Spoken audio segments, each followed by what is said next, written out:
At the gallop! Ho!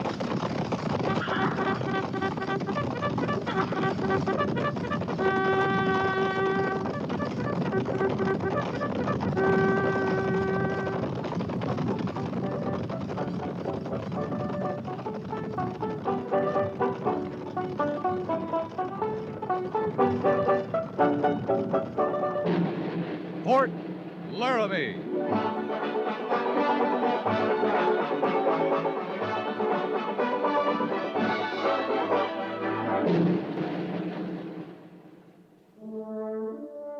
Fort Laramie, starring Raymond Burr as Captain Lee Quince. Specially transcribed tales of the dark and tragic ground of the wild frontier. The saga of fighting men who rode the rim of empire. And the dramatic story of Lee Quince, Captain of Cavalry.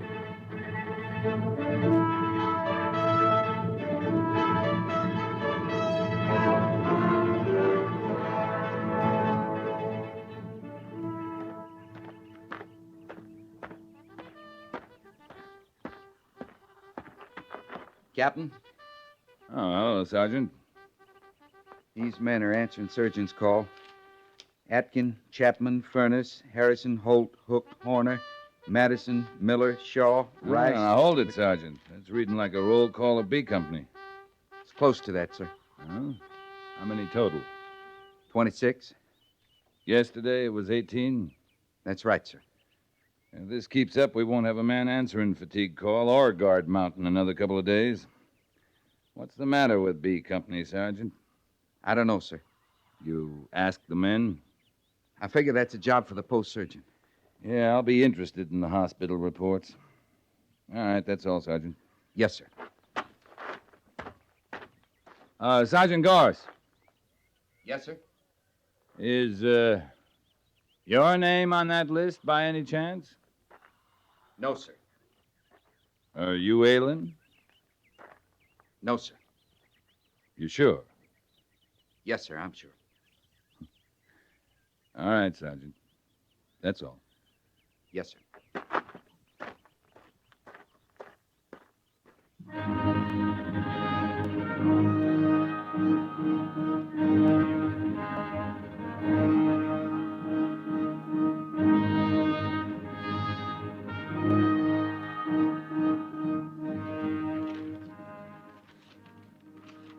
F Company, 14 men on surgeon's call. D Company, 19.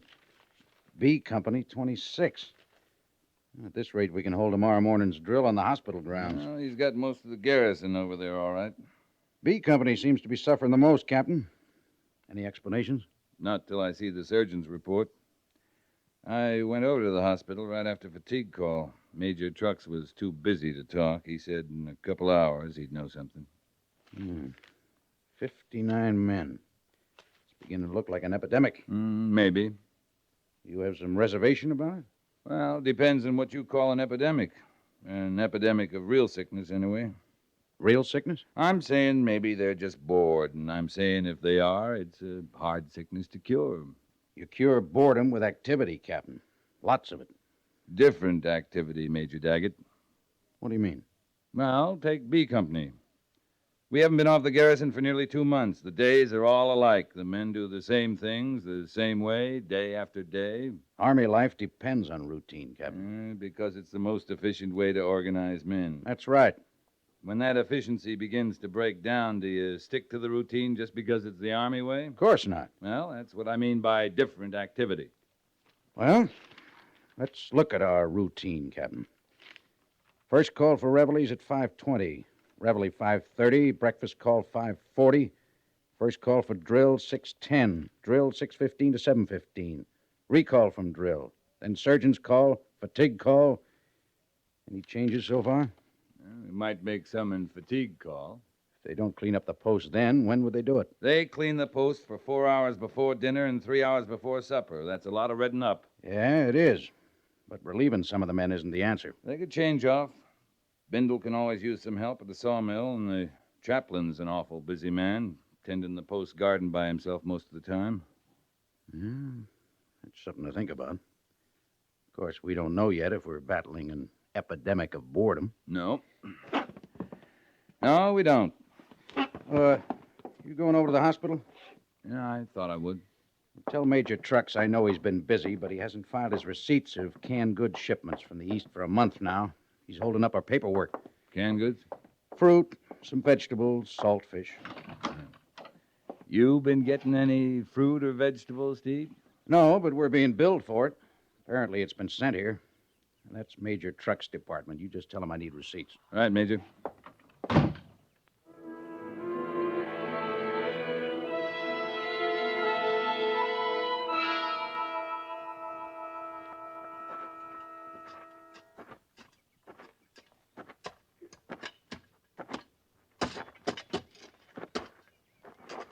Well, morning, Chaplain.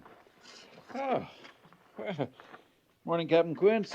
Looks like you need a pick more than a shovel. We need rain worse. I don't think the Lord means for me to have a garden sometimes. Garden, Chaplain? Well, and potatoes anyway. And hardy as they are, they don't grow well in hardpan. Yeah, the Major was talking about putting garden detail on fatigue call. Guess you could use some help. He spoke of it just this morning? Oh, just a few minutes ago. Thought you could use a hand. A hand. Just a few minutes ago, I put my shovel aside, looked up, and said aloud, "Let thine hand help me, for I have chosen thy precepts." I don't know your belief, Captain, but mine rests strongly on the power of prayer. Well, now, this help, Chaplain, it wouldn't be altogether unselfish. Oh, no help is altogether unselfish. We were thinking the men might spark a little to garden detail. A lot of them come from farms. I've watched them come over here to the hospital from drill. Some of them just boys in their teens shuffling along like sick old men. I wonder if gardening is the answer. Well, I'm hoping Major Trucks is finding that out right now. Have any of them complained to you, Chaplain? Complained? Well, if they're not sick, if they're just tired, if they got a belly full of the Army, they'd be likely to tell you. Some of them would. Well, it would help if we knew. Captain, the men who seek me out know that their conversations are held in highest confidence. Well, I'm not asking you to break faith with them, Chaplain, but this sickness, whatever it is growing. You think it's a morale problem? I've seen it happen. It's as effective as typhoid for making men useless if it gets a hold. I can promise you this, Captain. I won't give you any names. But if I get more than my share of men telling me they've got a belly full, as you say, I'll see the Major hears about it. You'll be seeing the sick later? Mm-hmm. And praying for them. Well, luck with your potato patch. Thank you, Captain.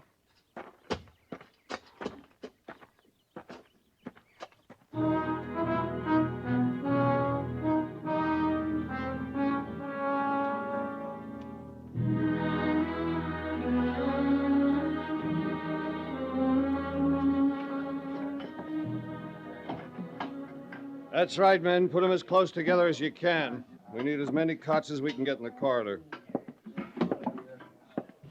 You, got an emergency on your hands, Major Trucks? I've got a 12-bed ward and 59 patients, Captain. You had time to figure what it is that's laying so many men low? I'm not through examining them all. So far, it could be 59 separate ailments, or 2, or 1. Anything I can do? You can get me a bigger hospital.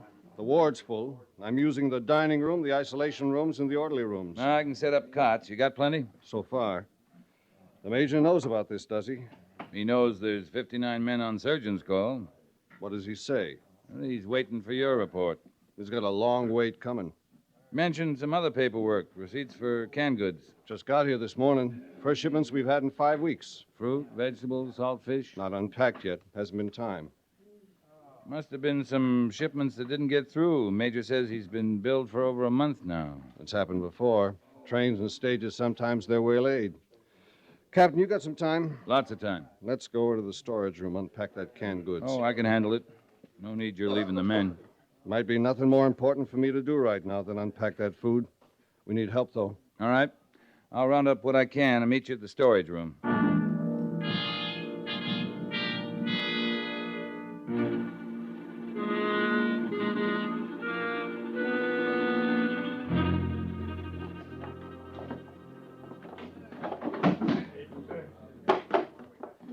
Well, no label on this batch. What carton did these cans come from, Sergeant? Sergeant!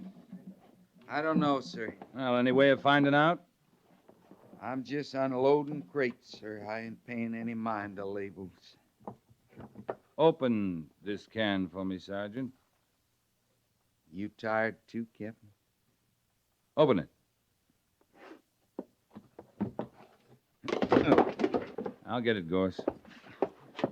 Couldn't seem to hold it fast.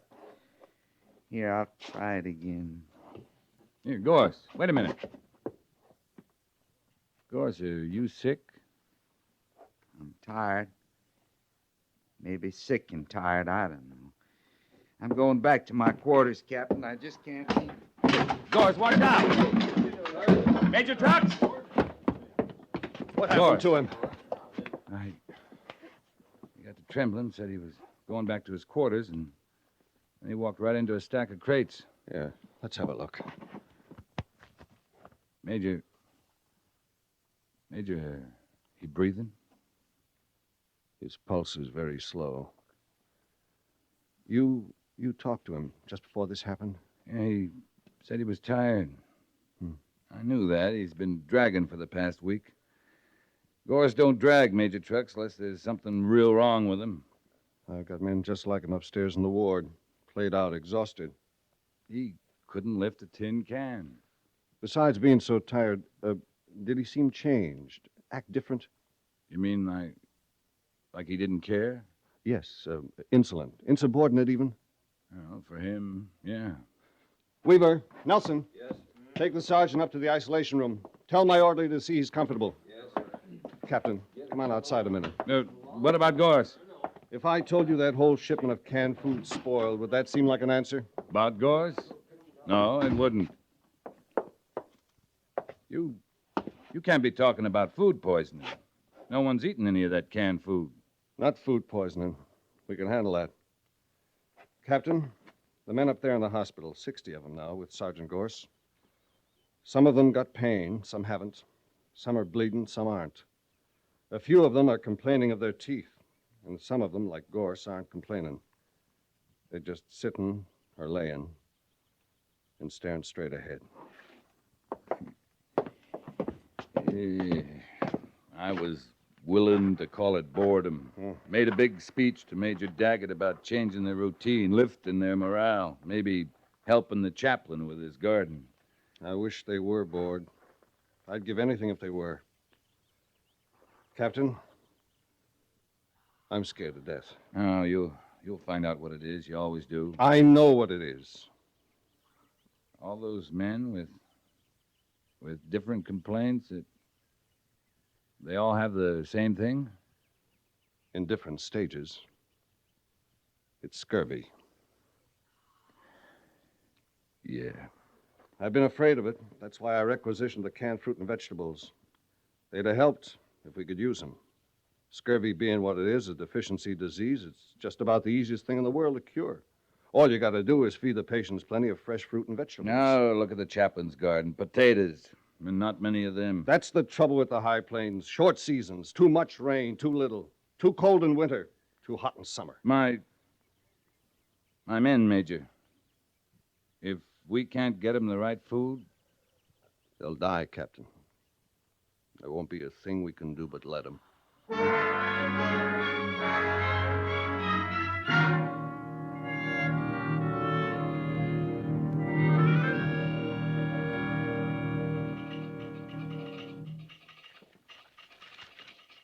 Reply from Fort Fetterman, Captain. Regret no fresh vegetables or fruit here. Sending patrol to ranches in area not hopeful. Oh, Fetterman's too close. We can't raise vegetables, they can't. Who else you telegraphed, Lieutenant? Fort Sanders, Camp Brown, Fort Bridger. Camp Brown's over in the Wind River Range. Bridger's at least 100 miles further. Well, sir, Major Daggett said to try them all. They're too far away. I know that, sir. Sure you do, Mr. Syberts, but keep trying. I will, sir. And any word you get, no matter where it's from, don't turn any of it down. Yes, sir. Captain? Yeah? Sir, I've read a lot about scurvy, what causes it, what cures it. It can be cured. With the right food. The British Navy practically wiped it out as long ago as 1795, so there is hope, Captain. Wiped it out? How, Mr. Syberts? Lime juice? Yeah. Lime juice. Yes, sir. They made it a regulation. Each man was served a specific quantity of lime juice each day, and the threat of scurvy to ship crews just vanished. Mr. Syberts, limes are kind of hard to come by in the high plains. Well, I just thought if you knew there was hope, you'd feel better about things, Captain. I'm not the one to worry about. I know, sir, but... But thanks, Lieutenant. And if you hear about any limes, even as far away as Fort Bridger, then don't turn them down.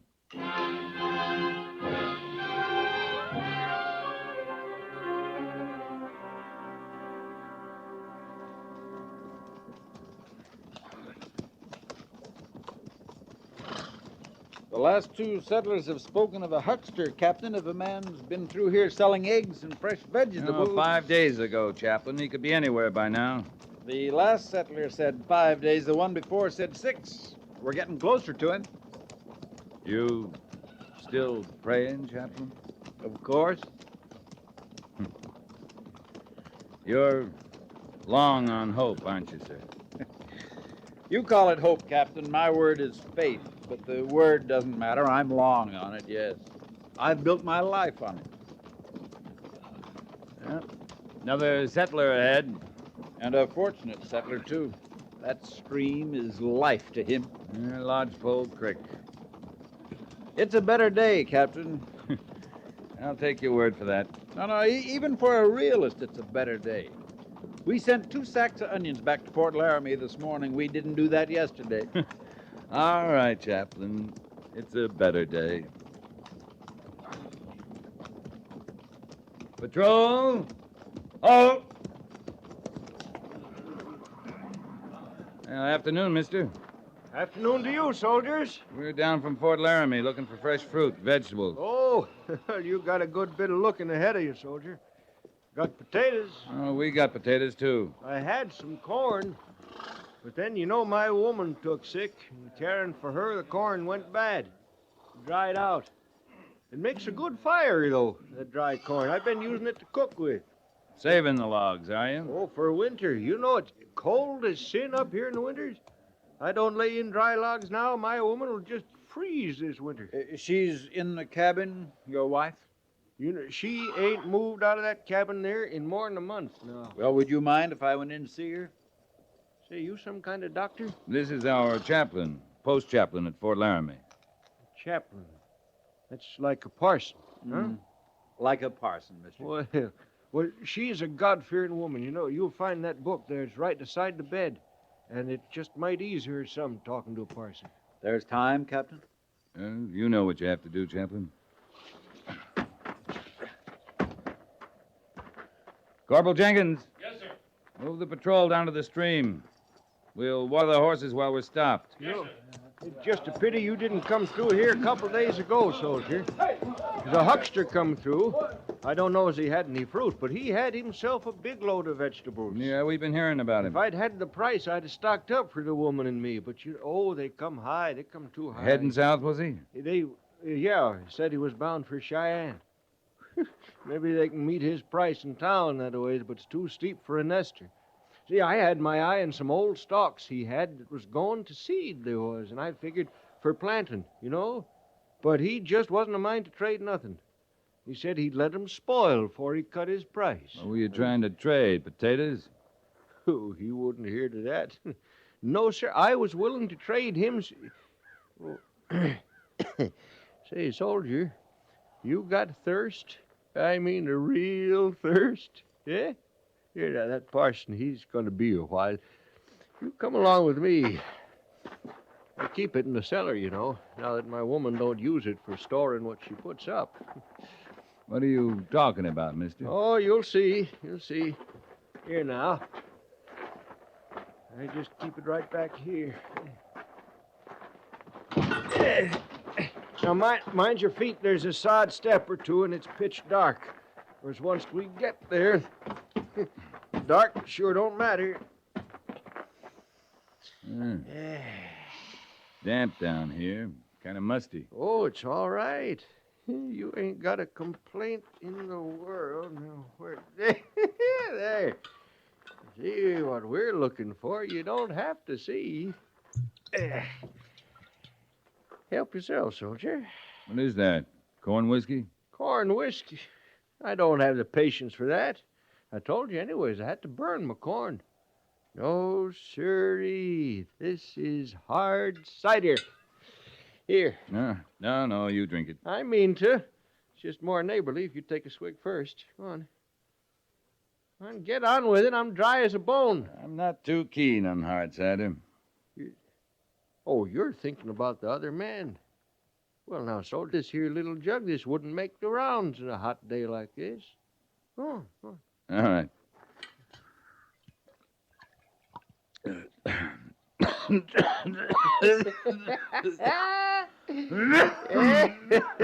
That hits a spot, don't it? That's pure vinegar. Vinegar? Oh, I call that right picayune, my way of thinking. Here, give me that jug. I got a better feeling for it.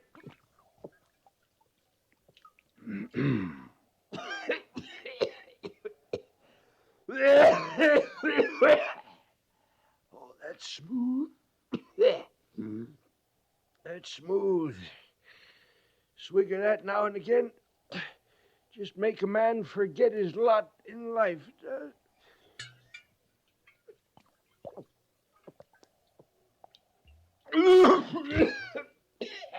Now, wait a minute.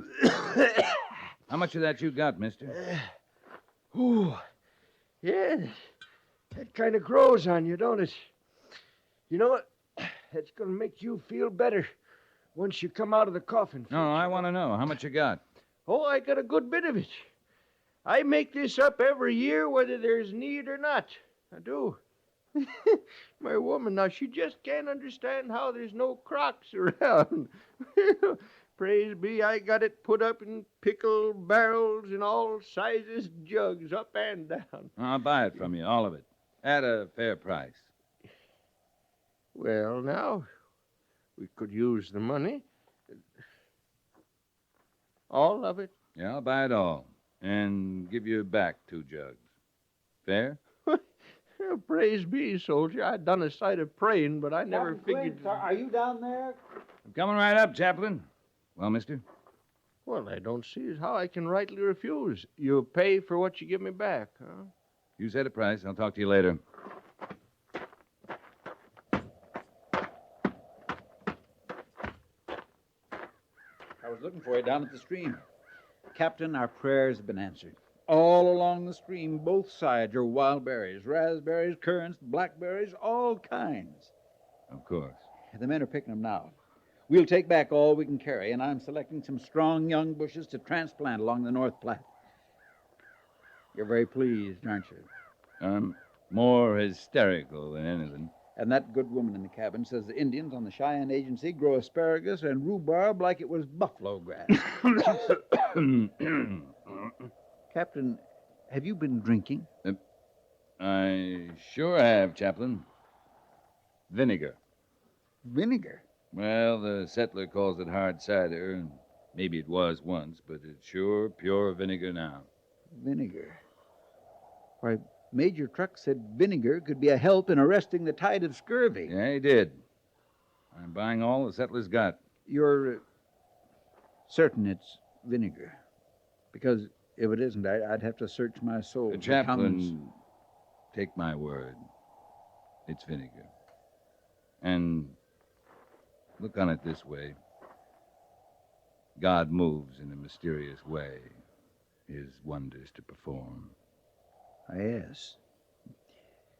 Yes, Captain, I believe I will.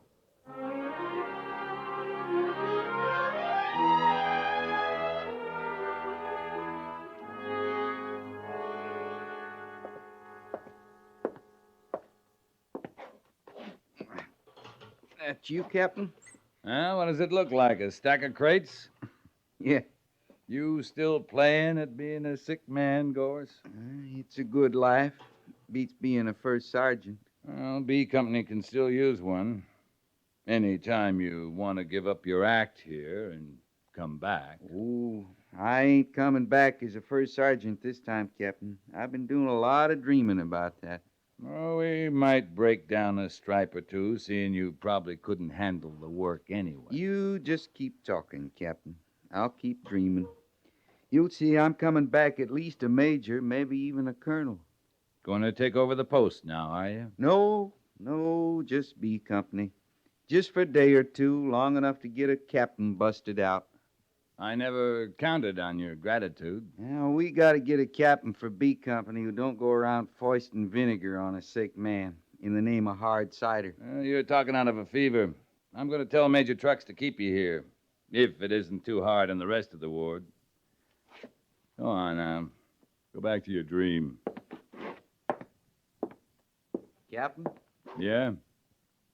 Thanks. You get well. One day we'll go back and thank that settler.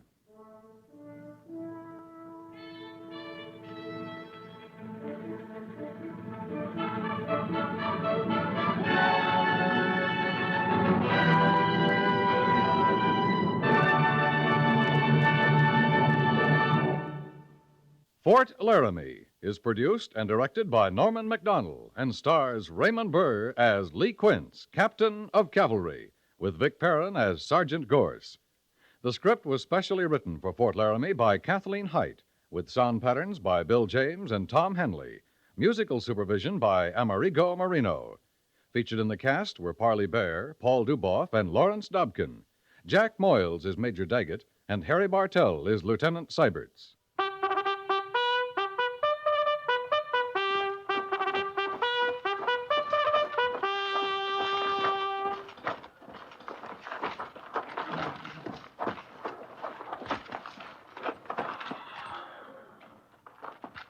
Company, tension! Dismiss.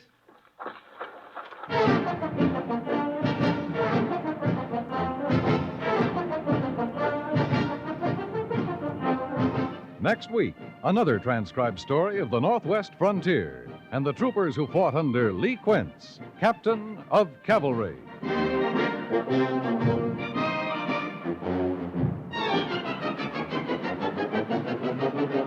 Handicapped workers are good workers. With proper retraining, their job records compare favorably on the average with able-bodied men and women on the same jobs. The government is currently retraining increasing numbers of handicapped workers, and industry must be ready to absorb them. For information on the program, write the Veterans Administration, Washington 25, D.C. That's the Veterans Administration, Washington 25, D.C. This has been a CBS Radio public service message.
At the gallop! Oh!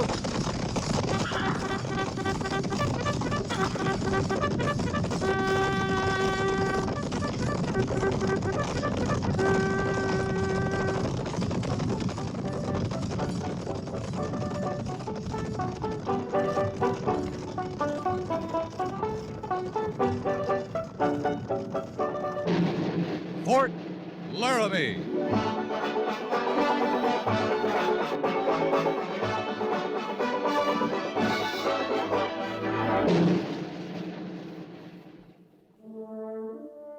Fort Laramie, starring Raymond Burr as Captain Lee Quince. Specially transcribed tales of the dark and tragic ground of the wild frontier. The saga of fighting men who rode the rim of empire. And the dramatic story of Lee Quince, Captain of Cavalry.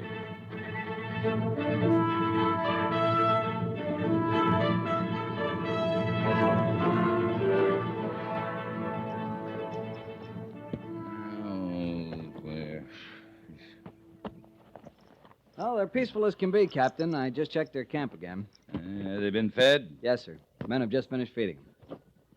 Now, from all the records I've seen, I got the impression that the Arapaho were more warlike, like the Sioux and Cheyenne. Mm-hmm. But these Indians are... Am I bothering you, Captain? Huh? I say, if you're busy with something, I won't... Oh, no, you're not bothering me, Mr. Syberts. Yes, sir. About the Arapaho, I'm saying they don't seem very warlike to me. These with us? Yes, sir. They're starving to death. That's why we're moving them. Now, where the devil did I put them? Can I help you? Not in my pockets. I thought I might have put them in something in my saddle roll. If you've lost something, Captain, I'll be glad to help you look. Yeah, fine. Oh, you didn't see me putting any stuff together before we left Fort Laramie, did you? Well, you'd packed up when I saw you. I'd sure hate to lose them now. Put them in at the last minute knowing we'd be coming this way. Them, Captain? Sure, them. They come in pairs. Always kept them in a little leather pouch and thought you were going to help me look. Well, I was. I am, only you haven't said what we're looking for. The earrings. Oh, the earrings? I don't think I took them out of the pouch, but I got no memory for where I did put them. Captain, there's a little leather pouch hanging from your gun belt. Huh? Sure, that's it. I wanted them handy so I wouldn't have to look for them. Yes, sir. You did say earrings. Sure. Here, I'll show you. Kind of small, aren't they? Well, they're nice, sir. Garnets, aren't they? Oh, little ones. Littler than that are the little chip diamonds. In real bright sunlight, they got a little glint to them. I think they're very nice, Captain. Yeah. I'll bet you're glad you found them all right. They were my mother's. Near to the only bright thing she ever owned, I guess. You wanted to bring them along on this trip, especially. Sure. Don't get up this way too often. Well, glad you spotted the pouch, Mr. Syberts. Captain Where Quince... do you suppose I'd find Harrison about now? He was giving the mess sergeant a hand the last I saw him, but Captain... Well, I'll find him. Wonder if it hurts much, Mr. Syberts. Hurts, sir? Pretty tender around the earlobe. Bet it hurts like sin to have him pierced. I imagine it's very painful, Captain. Yeah. Well, that's one problem we don't have, Mr. Syberts.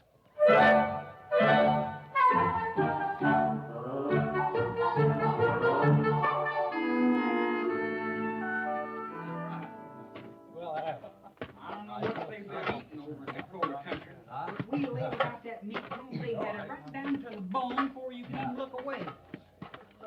Harrison, Yes, sir, Captain. come here. I want to show you something. Yes, sir. These mean anything to you? Earbobs? Mm-hmm. Well, now, they're right pretty, Captain. But they don't mean nothing to me. Well, they should. I sure ain't ever seen them before. I'd swear to that. No, you've never seen them before. I see you still wear that ring you bought. St. Louis, wasn't it? Yes, sir, St. Louis. But that was a spell ago, Captain, and you ain't figuring to strike up a trade. Of course not. Oh, I'm glad to hear that. Mighty glad. 'Cause I got no need for ear bottoms. Oh, I promised him once, Harrison, a long time ago. You were there. I thought you'd remember. I'm trying hard to recollect, Captain. She took quite a shine to your ring. Stole it for a while. Then she said something about pretties not being for her. You talking about old Hattie, what's her name? Mm-hmm. Hattie Pelfrey. Why, that old buzzard. I clean forgot about her. She near killed us, Captain. And then turned around and saved our lives. This is Hattie's country, Harrison. I figure her cabin can't be more than 5 miles to the east. I'm remembering her now, something fierce. I carried you up to her cabin. You recollect you had that bad leg? Yeah, I remember. There you was, shot up to a fare thee well, and that old lady just stood there with a shotgun on us and wouldn't let me bed you down till she took every bit of food and money and guns we had. And our horses. Them, too. And them Injuns, dog soldiers. Why, they was coming and going from her place the live long time we was there, bringing her food and all. She was right friendly with the Injuns. Arapaho. You mean these same ones we're toting over to the Wind River Valley? They're all Hattie's friends. And I've been over there, feeding them, seeing to the needs. Hattie's gonna miss her friends. I thought we ought to ride over to her place first thing in the morning. Give her these earrings. She was the meanest, most cantankerous old witch I ever saw. And she was a witch, Captain. More of that than a woman. I never in my life... Did you say ride over to her place? Yep, before we break camp in the morning. You mean call on her proper? Like she was a great lady? I promised her the earrings next time I came her way. Well, I know, but... Why, Captain Quince, she'd soon fire on you as look at you. Oh, you're awful rough on an old lady, Harrison. Old lady. You coming with me voluntarily, or do I make it an order? I tell you the truth, Captain. I'd sooner face the Sioux Nation armed with nothing but a toothpick. We leave at sunup, Harrison. That is an order. Yes, sir. If you got any money on you, leave it in your ring with Sergeant Gorse. I'm riding there with these earrings and my carbine.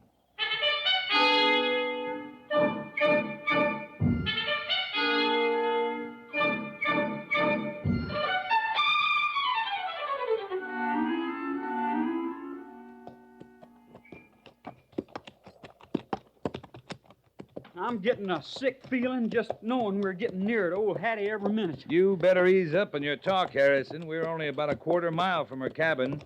Chances are Hattie can hear every word you're saying. Probably standing up on her perch watching us, too. I got a kind of instinct when I'm riding into a body's gun sight. Oh, Hattie wouldn't shoot at this distance. She's got buffalo guns. They'll shoot nearly a mile away. Yeah, but she'd have to walk clean out here to fleece us after the shooting. Hattie'd consider that a waste of motion. Captain, you gone soft on that old lady? She's every bit as lovable as a polecat. But she did save our lives once, and I promised her the earrings.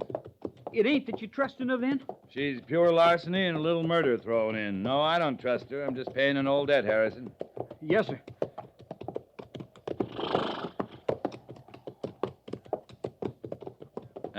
That's the slant of her cabin just beyond the rise. A man would be plumb foolish to ride straight up to a door. Uh-huh. The way she goes around thieving, she might have took a howitzer off an infantry regiment passing by. She called you a bawling calf once. I swear you're sounding more like one all the time. Don't you fret yourself, Captain. Once we get around her, I'll be right quiet like. Oh, she ought to be within earshot now. I can make out the door from here. It's open, sir. Hattie? Hattie Pelfrey? Now, she ought to heard that, Captain. Yeah, she should have. Come on, we'll lead our horses in. But if a man was of a mind to get away... Dismount, Harrison. Yes, sir. All right, now, keep a sharp eye out. She wasn't one to stay quiet in her cabin. I'm looking. Don't you think I'm not? Behind every rock, every blade of grass. Hattie? Hattie? Maybe she's off calling somewhere, Captain.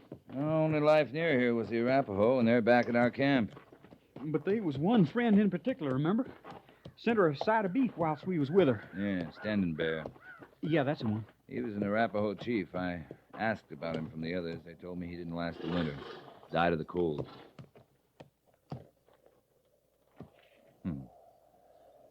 Sure not a sign of her around. Miss Pelfrey? You around somewhere, Miss Pelfrey? Yeah, let's go inside, Harrison. And leave the horses? Tether the horses. I'm going in. Yes, sir.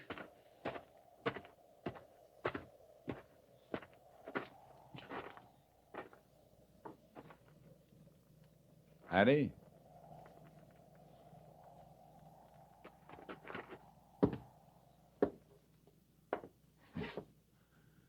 This is awful.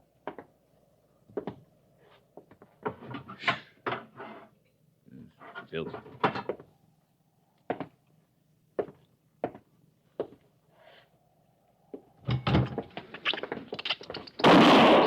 Captain, you all right?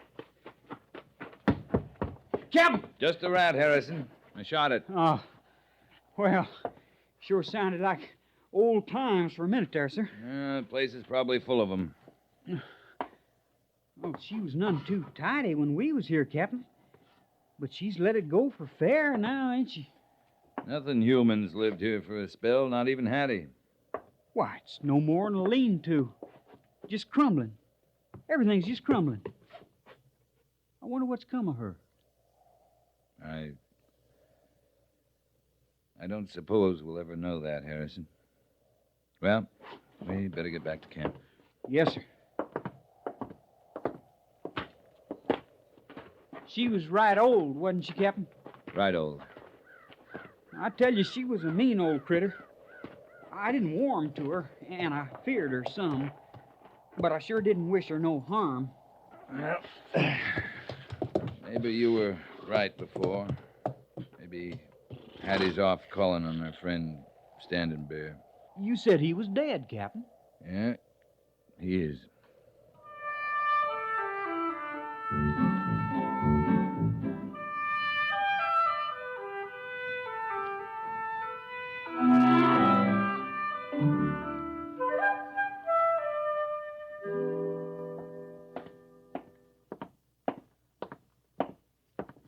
Oh, you come to see Morby too, Captain? They said over at headquarters that Major Daggett was over here expecting me. Major Daggett sick? I don't know. Went over to his office to give him my report. His orderly said they were expecting me at the hospital. Sure hope nothing's wrong. Well, I better find him. Oh, how's Morby getting along? He's fine. His leg was broken, wasn't it? Yeah, but it's mended. Well, I'll try and look in on him. See you later, Gorse. Yes, sir.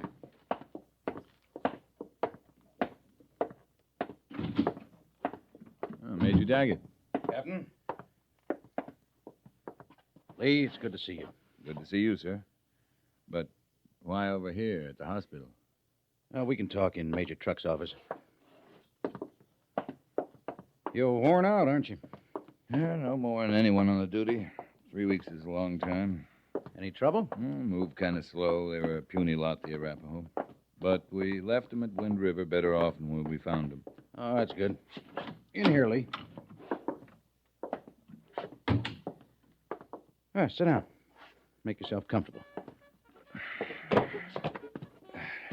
You got someone sick, Major? Mary, is she sick? Mary's fine, thanks. Well, then? Lee, ever since I've known you, I've had the impression that you have no people, no family. That's right. Your father died just before the war. Couple months. And your mother? First winter of the war. You went home, did you, when your mother died? I didn't hear about it for almost a month. Word moved kind of slow then. Major, what's this about? How did you hear about your mother? Her minister wrote me a letter. It was written in ink, and the corporal who delivered it to me wore a bushy red mustache. All right, Lee, all right. I'm not trying to make this hard on you, but this is peculiar business. Yeah, it is. There's a woman down the hall. Major Trucks put her in the isolation room. An old woman, Lee. And she says she's your mother. She couldn't be. It wouldn't seem so. I don't know how she got here, but she came about 3 days ago. Whoever she is, she's sick. Awful sick. You better talk to Major Trucks about her.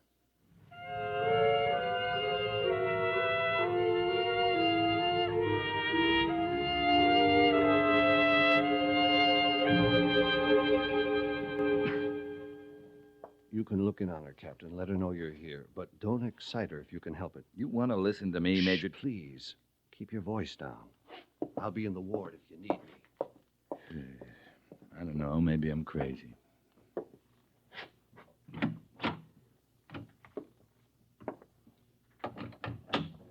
Hello, Sonny. Well, Hattie, I might have known it would be you. You got a kiss for your old ma, have you? I'm not supposed to excite you. My name, the only one you could think of? Well, you don't think I'd breathe the name of that bawling calf you had with you last we met. Besides, I figured I owed it to myself and Mr. Pelfrey to have an officer for a son. Hattie, how do you figure to get by with this? Well, Sonny, I'm getting by with it. I don't have to figure a thing about it. Might be the light in here, but you're looking downright seedy. You got a looking glass? Lawsy, Sonny, I'm old and sick. You just made my acquaintance about 60 years late. I was a fine-looking young thing. Yeah, I know you were. You, walked down here from your cabin, I suppose. Rode part way, walked, crawled, finally hooked on with a scrubby little wagon train. Oh, no, you hate the Army, Hattie. How come you'd make your way here? Now, where's an old woman like me gonna go when she's ailing? Standing Bear, he's dead. I know. I cut that bullet out of you. Saved your hide once, Sonny. Yeah, you sure did that. Look on it. It's your turn. All right. I'll do that. Yeah, you'd best run along now, Sonny.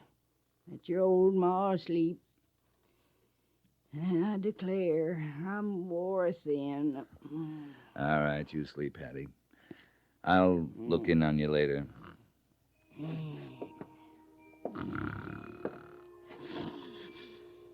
Oh, Hattie? Hattie?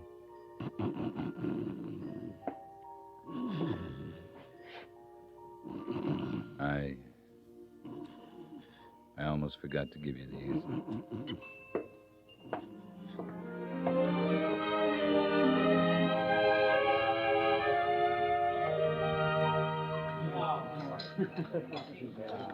Understand, I'm not calling it a miracle, but the way that old lady's taken hold since you got back, Captain, well, it's an amazing thing to me. Oh, she's a tough one, Hattie is. The men are giving her a lot of attention. That helps her spirit, of course. If it needs helping. Captain, you're not eating much. Something on your mind? Hattie, she takes my appetite. Oh, I'm telling you, you can rest easy about her. She's going to make it. She'll make it. Not that that's any cause for me to rest easy. I just don't understand you. Sure, she claimed she was your mother. You gonna hold that against her? Why, she means that as a favor to you. She means it as a favor to herself. Look, Major Trucks, you don't know Hattie like I do. She'd pull all your teeth out if she took a fancy to the gold in them. Sure. She puts on a big show of being crusty. But I saw through that right away. Underneath, she's a sweet old lady. Uh-huh. And you don't fool me much either. You think she's pretty fine yourself. Well, I gotta get back.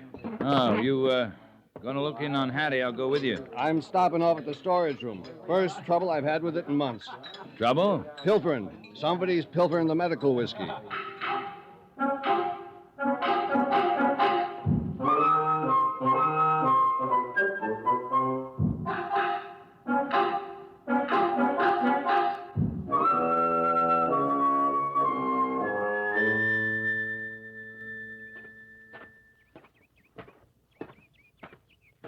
Captain Quince?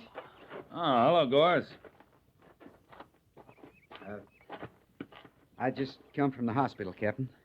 Oh, how's Morby's leg, Sergeant? He's coming along. I come directly from Mrs. Pelfrey, though. She's complaining you ain't been to see her in days. She's getting plenty of attention. The men are being right good about calling on her, taking little things like that, but... Captain... Well, sir, we was always ones to speak our minds to one another. You got something to say. Say it, Gorse. I know she ain't your ma, but she looks on you like a son, and it grieves her that you don't show her more concern. Hattie told you that? Well, I guess I induced her to. I've been to see her a few times, come to know her a bit. I could tell something was, well, like I say, grieving her. She's getting along all right, isn't she? Doing a good job of mending? Major Truck says it's near a miracle. But, Captain, that ain't what I'm talking about. You used to be a good judge of character, Gorse. Now, I'm not saying Hattie's all meanness, but I spent some time looking at her from the wrong end of a shotgun once, and I know Captain, if you don't mind, I'd just as soon not hear any more about that. You don't believe me? Ask Harrison. Why, I listened to Harrison a while, too. But I got some stripes on him, and I can shut him up. Mm-hmm. To me, she's just a nice old lady who's poorly. You off duty, Sergeant? Yes, sir. Usually can tell when you are. Thought you wore your watch and chain when you were off duty. Well, I do. That is, I did. Now, that's funny. I swore I put that on special just before I went to the hospital. I think maybe you're right, Sergeant. How's that, Captain? I think maybe I have been neglecting Hattie too long.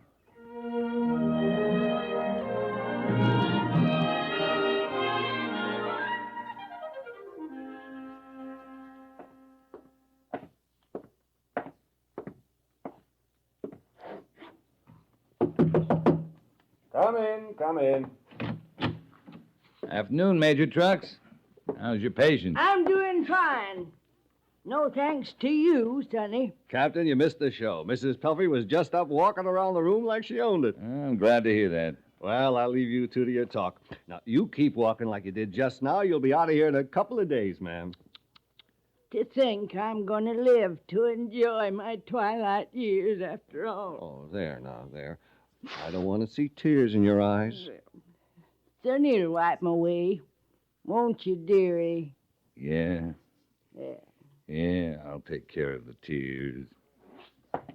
Oh, Major Trucks. Yes? You ever get a line on that missing whiskey? Her cough medicine's there on her table. I couldn't help myself. Ooh. Ah. Goes right to the spot. Ooh. What did you ask me, Captain? Oh, nothing. Oh. All right. Well, what are you peering at? You get a fine color, Hattie.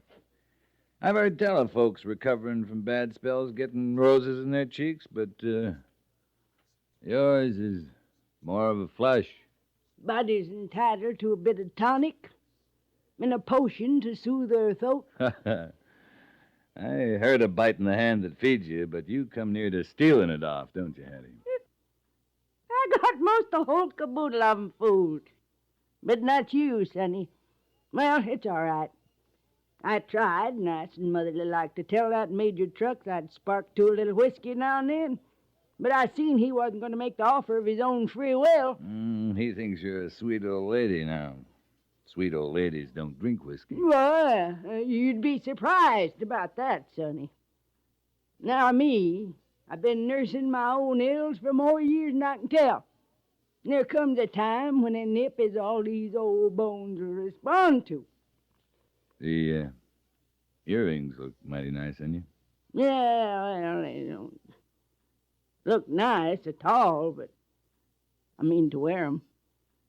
You told me there's your own ma's. I recollect that. I'm right proud to wear 'em. Well, with them diamonds, though, Sonny, not the size of hen's teeth, even. I was at your cabin, Hattie. You can't go back there. You rushing me out. You're coming back strong. You might get an idea to steal old Bedlam or the Platte River Bridge, and we need 'em. You know, I got a mind to go up, live with Standing Bear's kinfolk, Wind River. If anyone was to see I got there safe. I'll see you there, Hattie, when you're right able. Well, you're a fine son, dearie. Well, best you go now. Let your old ma get a rest. Oh, I might just want to kiss your cheek, just to be sure you'll rest easy. Why, sonny, did you can.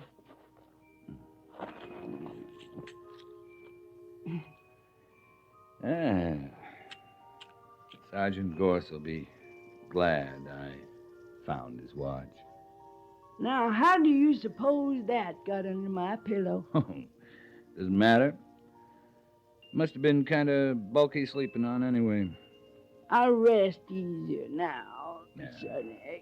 I know you will.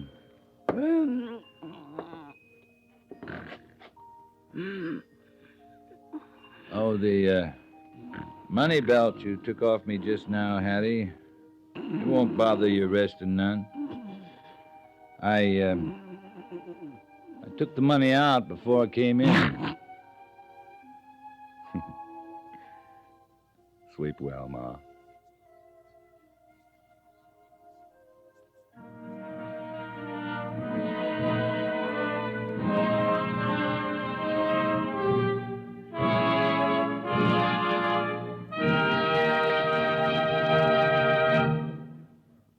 Fort Laramie is produced and directed by Norman Macdonnell and stars Raymond Burr as Lee Quince, Captain of Cavalry, with Vic Perrin as Sergeant Gorse. The script was specially written for Fort Laramie by Kathleen Height, with sound patterns by Bill James and Tom Henley. Musical supervision by Amerigo Marino. Featured in the cast were Virginia Gregg, Sam Edwards, and Paul Duboff. Jack Moyles is Major Daggett, and Harry Bartell is Lieutenant Seiberts.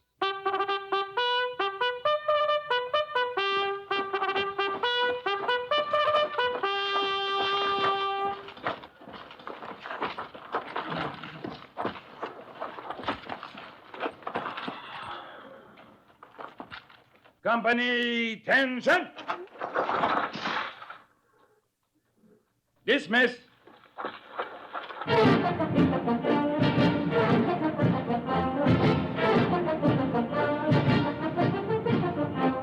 Next week, another transcribed story of the Northwest frontier and the troopers who fought under Lee Quince, Captain of Cavalry.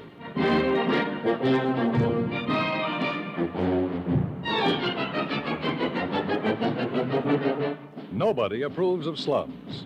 About 1 out of 9 non-farm dwelling units are in slum condition, and slum conditions don't stay still in a neglected house or area. Unless someone takes action, slums will grow unchecked. If you'd like to take action, CBS Radio urges you to write to the American Council to Improve Our Neighborhoods for their free leaflet that explains what everyday citizens can do to prevent and eliminate slums. Just write to Action, Box 20, New York 19.